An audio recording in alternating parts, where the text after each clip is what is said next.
सबसे बड़ी समस्या। बहुत समय पहले की बात है। एक महाज्ञानी पंडित हिमालय की पहाड़ियों में कहीं रहते थे। लोगों के बीच रहकर वह थक चुके थे और अब ईश्वर की भक्ति करते हुए एक सादा जीवन व्यतीत करना चाहते थे। लेकिन उनकी प्रसिद्धि इतनी थी कि लोग दुर्गम पहाड़ियों, सकरे रास्तों, नदी, झरनों को पार करके भी उनसे मिलना चाहते थे। उनका मानना था कि यह विद्वान उनकी हर समस्या का समाधान कर सकता है। इस बार भी कुछ लोग ढूंढते हुए उसकी कुटिया तक आ पहुंचे। पंडित जी ने उन्हें इंतजार करने के लिए कहा। 3 दिन बीत गए। अब और भी कई लोग वहां पहुंच गए। जब लोगों के लिए जगह कम पड़ने लगी तब पंडित जी बोले, आज मैं आप सभी के प्रश्नों का उत्तर दूंगा, पर आपको वचन देना होगा कि यहाँ से जाने के बाद आप किसी और को इस स्थान के बारे में नहीं बताएंगे, ताकि आज के बाद एकांत में रहकर अपनी साधना कर सकूं। चलिए अपनी अपनी समस्या बताइए।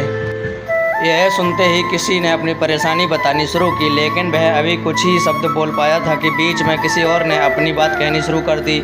सभी जानते थे कि आज के बाद उन्हें पंडित जी से कभी बात करने का मौका नहीं मिलेगा, इसलिए वे सब जल्दी से जल्दी अपनी बात रखना चाहते थे। कुछ ही देर में वहाँ का दृश्य मछली बाजार जैसा हो गया और अंत में पंडित जी को चीख कर बोलना पड़ा, कृपया शांत हो जाइए, अपनी अपनी समस्या एक पर्चे पर लिखकर मुझे दीजिए।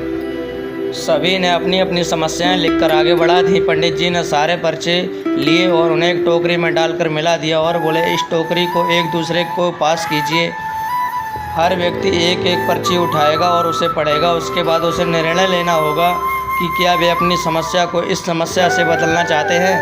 हर व्यक्ति एक पर्चा उठाता और उसे पढ़ता और सहम सा जाता।